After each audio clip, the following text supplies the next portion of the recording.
My name is Jonathan Pierce, and I live in a small town called Redfield, nestled in the foothills of the Appalachian Mountains.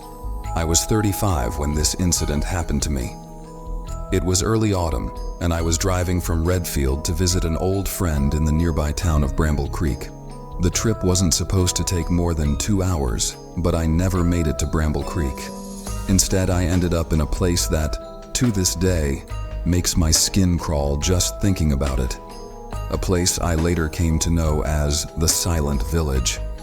It was supposed to be a simple drive along winding country roads, the kind I've taken 100 times before. I had packed a small bag for the weekend and left around 5 p.m., hoping to reach Bramble Creek by nightfall. The sun was setting, painting the sky in shades of orange and pink as I took the familiar road out of Redfield. But then, somewhere along the way, I must have taken a wrong turn. Or maybe it was something more than just a wrong turn. The road started to narrow, and the trees closed in around me, their branches clawing at the sides of my car as if trying to keep me from going any further. The sky grew darker, faster than it should have. I should have turned back then, but I didn't. I kept driving, thinking I could find a way back to the main road. But the deeper I drove, the more I realized I was lost. As night fell, a thick fog rolled in, blanketing everything in a cold, damp shroud. My headlights barely cut through the gloom, and I had to slow down to a crawl to avoid veering off the road. After what felt like an eternity of driving through that oppressive mist, I saw something up ahead, a dim light flickering through the trees. Relief washed over me. Maybe it was a house or a small town where I could ask for directions. I followed the light until the road opened up into a clearing, and that's when I saw it. A village, tucked away in the middle of nowhere. It was unlike any place I'd ever seen. The houses were old, their wooden frames weathered and worn, with roofs sagging under the weight of time. The streets were empty and the air was eerily still. Not a single sound, not even the chirp of a cricket, broke the silence. I parked the car at the edge of the village and stepped out, calling out to see if anyone was around. My voice seemed to vanish into the fog, swallowed by the heavy, unnatural quiet that hung over the place. The only response I got was the echo of my own words, distorted and distant. A sense of unease settled over me, but I pushed it aside, convincing myself that it was just a sleepy, old village where everyone had already gone to bed. I walked down the main street, hoping to find some sign of life. But as I passed by the houses, I noticed something that made my blood run cold.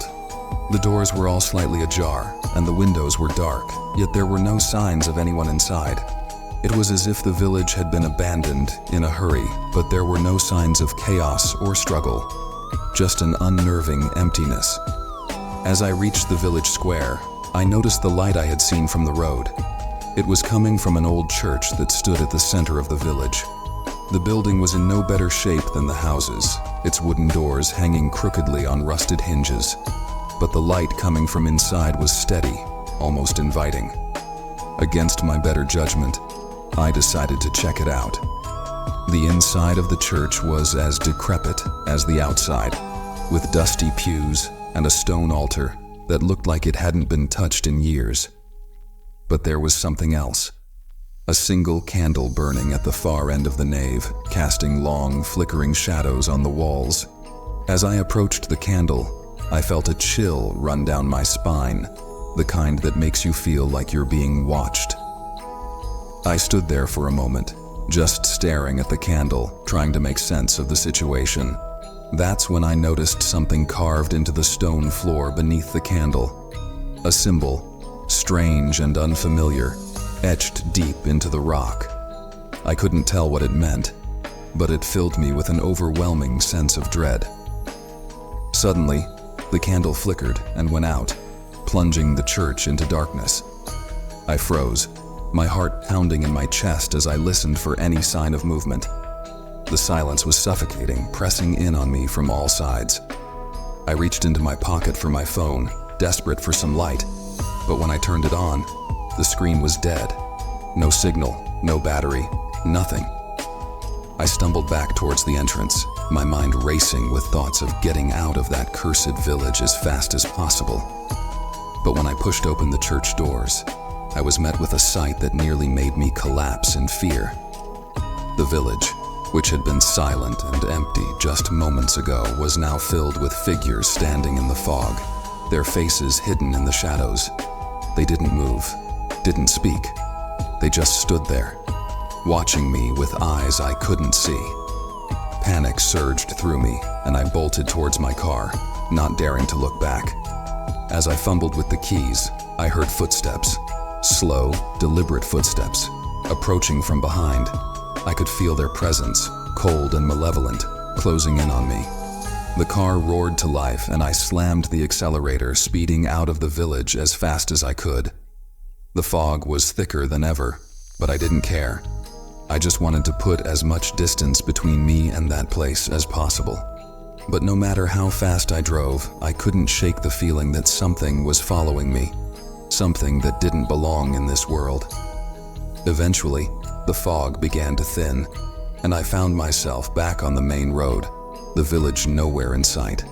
I didn't stop driving until I reached Bramble Creek, my hands shaking as I pulled into my friend's driveway. When I finally stepped out of the car, I noticed something strange, a small carved stone in my passenger seat, the same symbol I had seen in the church, staring back at me. To this day, I don't know what happened in that village, or how I ended up there. I've tried to find it again, to see if it really exists, but every attempt has led me nowhere. The silent village, it seems, doesn't want to be found. But sometimes in the dead of night, when the fog rolls in and the world goes quiet, I can still hear those footsteps, creeping closer, reminding me that some places are best left forgotten. My name is Harrison Decker, and I live in a small town called Clover Ridge, nestled in the rolling hills of Southern Virginia. I was 42 when this incident happened to me. It was early summer, and I was on a road trip with my wife, Sarah, exploring the back roads and forgotten towns of Appalachia. We had no particular destination in mind, just a desire to get away from the stress of our everyday lives and enjoy the quiet, scenic beauty of the countryside. The day started off perfectly. The sun was shining, the air was warm but not stifling, and the roads were nearly empty. We passed through a series of quaint little towns, stopping here and there to take photos or grab a bite to eat. It was the kind of day that made you forget all your worries, a day that felt like it could stretch on forever. But then, as the afternoon sun began to dip towards the horizon, we found ourselves on a narrow, winding road that seemed to lead deeper into the wilderness. The trees grew denser, their branches arching overhead to form a tunnel of green that blocked out the sky. There were no signs, no houses, nothing to indicate where we were or where we were going. "Are you sure this is the right way?" Sarah asked, her voice tinged with concern as she peered out the window. "I think so," I replied, though I wasn't entirely sure. The GPS on my phone had lost signal miles back, and we hadn't seen another car or person in at least an hour. "It's probably just a shortcut or something. We'll find our way back to the main road soon." But as we continued driving, the road grew narrower, the trees more oppressive. The sun was now almost completely obscured by the thick canopy, casting long, eerie shadows across the path. A sense of unease began to settle in the pit of my stomach, but I didn't want to worry Sarah, so I kept it to myself. After what felt like an eternity of driving through that dark, winding road, we finally saw something up ahead, a clearing in the trees. I breathed a sigh of relief, thinking we had finally reached the end of the forest. But as we emerged into the clearing, that relief turned to cold dread. We had arrived in a village, but it was unlike any place I had ever seen. The houses were old, decrepit, their windows dark, and their walls covered in creeping vines. The streets were empty, not a soul in sight. But it wasn't just the emptiness that unnerved me. It was the silence. The oppressive, unnatural silence that hung over the village like a shroud. "Where are we?" Sarah whispered. her eyes wide with fear as she looked around the deserted streets. "I don't know," I admitted, my voice barely above a whisper. "But we need to get out of here." I put the car in reverse, ready to back out of the village and find another route. But as I did, the engine sputtered and died, leaving us stranded in the middle of that forsaken place. I tried the ignition again, but the car wouldn't start. Panic began to rise in my chest as I realized we were trapped.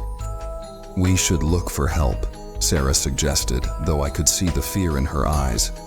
"Maybe someone here can tell us where we are." I didn't want to leave the safety of the car, but we had no other choice. We got out and began walking down the main street, calling out for anyone who might be around.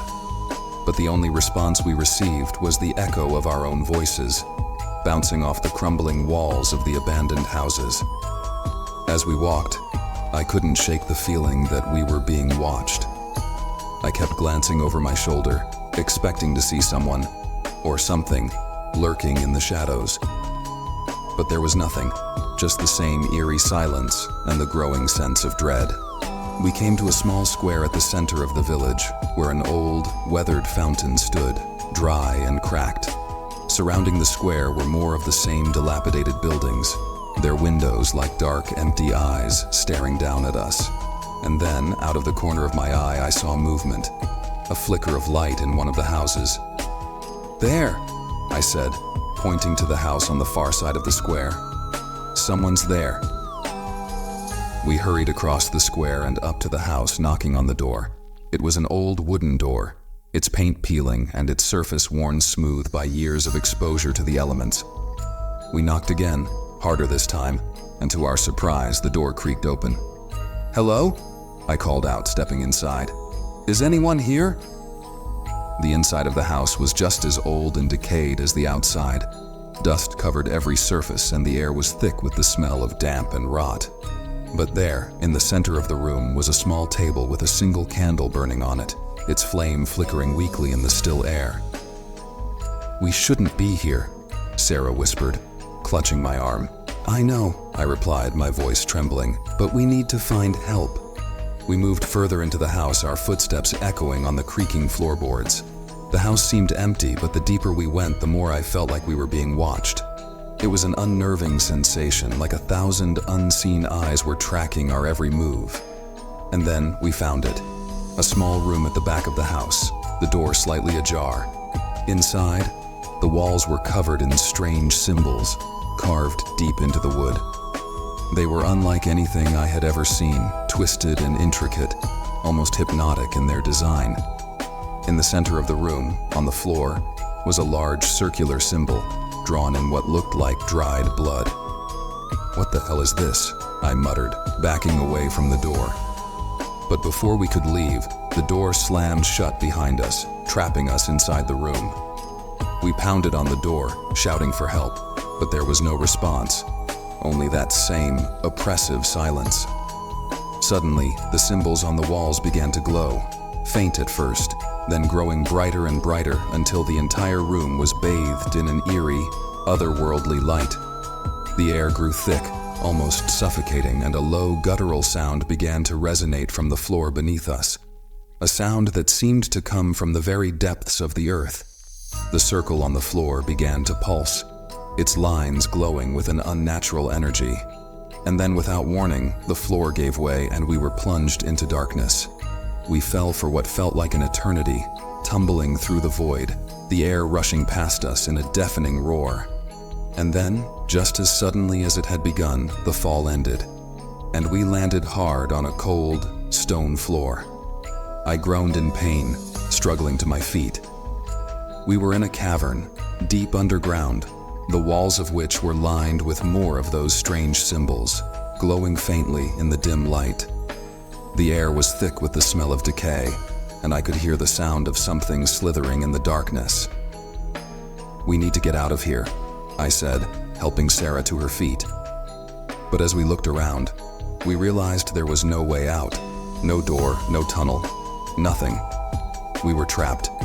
The slithering sound grew louder, closer, and I could feel something moving in the darkness, something large and unnatural. And then I saw it, a shape emerging from the shadows. A massive, serpentine creature with glowing eyes and scales that glistened in the dim light.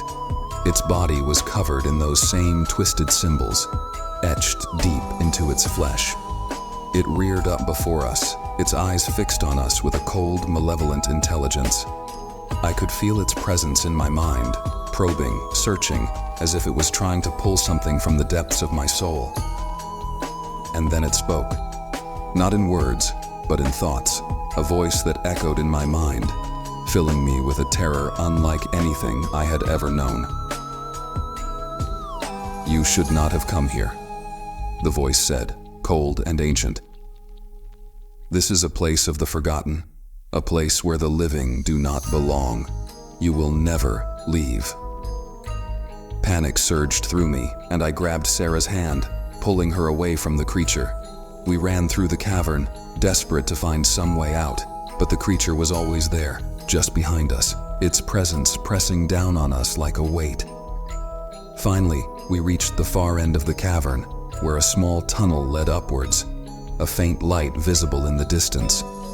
We scrambled up the tunnel, the creature's voice echoing in our minds, filling us with dread. We burst out of the tunnel into the blinding light of day, gasping for air. We were back in the village, but it was different now. The houses were gone, replaced by a desolate, barren landscape. The sky was dark, filled with swirling clouds, and the air was thick with the smell of smoke and ash. We looked around in horror, realizing that the village was no longer a place of this world. It had been swallowed by something ancient, something dark and malevolent that had trapped us within its grasp. We ran to the car, praying it would start. Miraculously, the engine roared to life, and we sped out of the village as fast as we could. The road behind us crumbled, swallowed by the encroaching darkness. We drove for hours, maybe days, until we finally found our way back to civilization. But even now, safe in our home, I can still hear that voice in my mind, whispering to me in the dead of night, reminding me that we will never truly escape. The silent village is a place of nightmares, a place where the boundaries between the living and the dead are blurred, and once you've been there, it never lets you go.